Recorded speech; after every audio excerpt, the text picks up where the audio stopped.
कानपुर से खबर है जहां पर हनुमंत विहार थाना क्षेत्र के आशा नगर निवासी कारपेंटर को उसके पिता ने ही मौत के घाट उतार दिया। संपत्ति के विवाद में हत्यारोपी ने घटना को अंजाम दिया। पुलिस के मुताबिक हत्यारोपी काफी समय से घटना को अंजाम देने की फिराक में था, लेकिन उसे मौका नहीं मिल पा रहा था। अब पुलिस हत्या में प्रयुक्त आला कत्ल की बरामदगी भी जुटी हुई है। पुलिस मूल रूप से बिल्लौर राधन गाँव निवासी राकेश विश्वकर्मा बड़े बेटे सुभाष विश्वकर्मा व उसकी पत्नी नंद कुमारी के साथ आशा नगर में रहते हैं। उसके दो बेटे नीरज और सुधीर घर के कुछ दूरी पर ही किराए के मकान में रहते हैं। बीते 16 मार्च को नंद कुमारी अपने बच्चों अंकित और खुशबू के साथ फतेहपुर जहानाबाद स्थित पनरेवा गांव के स्थित मायके गई हुई थी। बुधवार रात राकेश और सुभाष छत पर सोने गए थे। बारिश होने पर नीचे आ गए। राकेश ने बताया था कि बारिश होने बंद होने के बाद वह दोबारा छत पर सोने चला गया। तभी बेटा नीचे कमरे में सो रहा था। गुरुवार सुबह नीचे आया तो कमरे में बेटे का रक्त रंजित शव पड़ा मिला। राकेश की सूचना पर पड़ोसियों ने डायल 112 की घटना को सूचना दी, लेकिन हनुमंत विहार थाना प्रभारी उदय प्रताप सिंह ने बताया है कि आला कत्ल की तलाश की जा रही है। पिता ने ही घटना को अंजाम दिया है, ऐसा आरोप लगाया जा रहा है। दिनांक 20 से 2024 को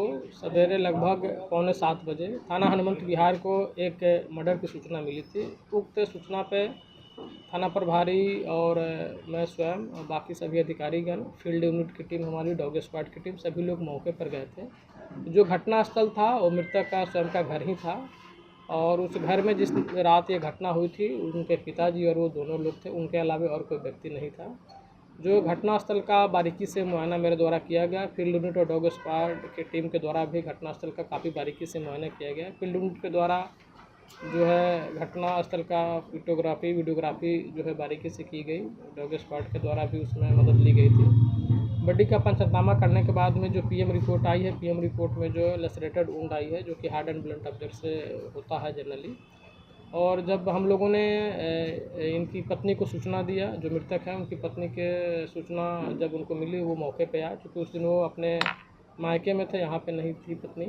उनके द्वारा एक तहरीर दी गई। इस तहरीर के आधार पे जो उसमें कंटेंट था, उस कंटेंट के आधार पे थाना हनुमंत विहार पर 302 IPC का एक मुकदमा पंजीकृत किया गया, जिसमें 3 लोग नामजद कराए गए। जो 3 लोग जो नामजद है, जो मृतक है उनके पिता और 2 सगे भाई हैं, 3 लोग नामजद थे।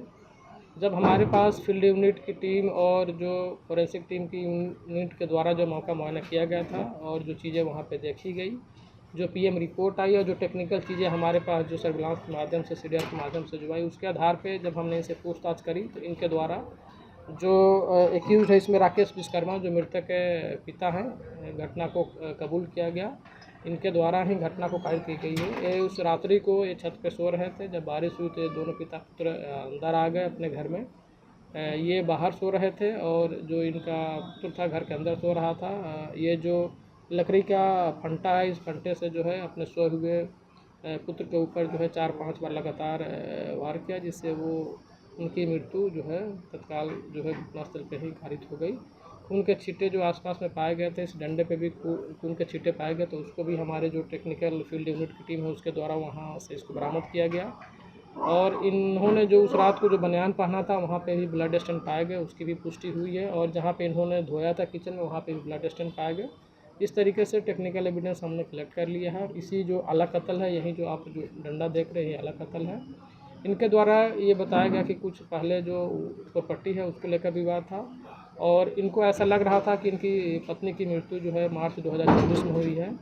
और इनकी पत्नी की मृत्यु में जो है कुछ इनको ऐसा लग रहा था कि किसी जादू टोना करके इनकी बहू के द्वारा इनकी पत्नी को मार देगी, जिस बात को एक खुन्नस रखते थे और कई दिनों से इस फिराक में थे, योजना बना रहे थे इनको मारने का, लेकिन इन्हें समय नहीं मिल पा रहा था। लेकिन उस दिन वो दोनों लोग अकेले थे। इनकी पत्नी और इनके जो बच्चे थे वो अपने मायके चले गए थे। उस दिन इन्होंने इस मौके को फ़ायदा उठाकर अपने बच्चे की हत्या कर दी। इसमें 2 जो नामजद अन्य अभियुक्त है, जो इनके सगे भाई हैं, अभी तक जो हमारी जांच है उसमें उनका कोई विशेष रूप प्रकाश में नहीं आया है। अभी विवेचना हमारी जारी है। अगर during the investigation, during the course of investigation अगर ऐसी कोई चीज़ें आती हैं, उसके आधार पर हम इसमें आगे भी कार्रवाई जारी रखेंगे। कानपुर से कमर आलम की रिपोर्ट।